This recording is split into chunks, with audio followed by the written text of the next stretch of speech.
The torch is lit for this summer's Special Olympics, and this morning the first runners took off for the 3-day 150-mile torch run from Pittsburgh to State College.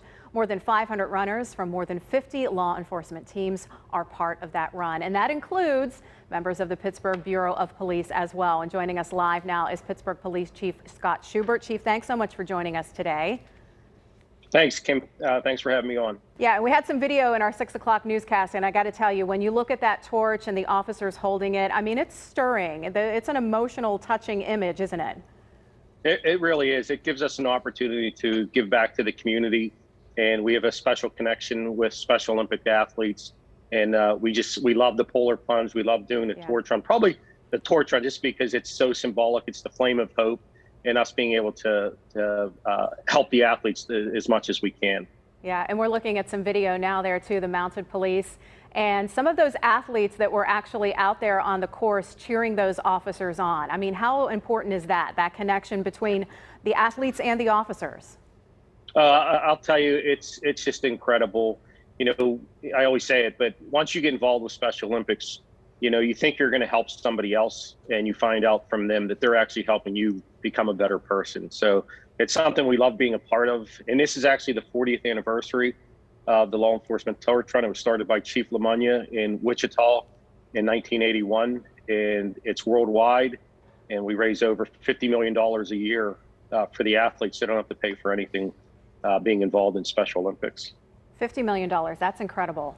Now, that's a number I wasn't aware of. Wow, that's significant. And, you know, when you talk about some of the other things, you mentioned the plunge, which is in the winter, the torch run, which is in the summer. Are there other ways that the police support Special Olympics and that very special relationship?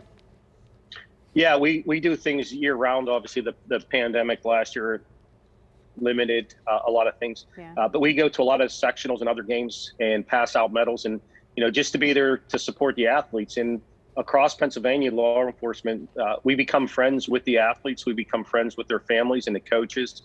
And it's just, it's such a great community, you know, partnership. And it's something that we're very proud of, something that we love being a part of. We've become friends with the athletes. We support them. We love them. And it's just, it's something that really it's meaningful, and something that we're just going to continue doing. Yeah, and you mentioned the community too, which is so vital. I mean, we need the community support as well. So how can folks out there watching get involved with this and offer their support too? I think the biggest thing is probably the awareness.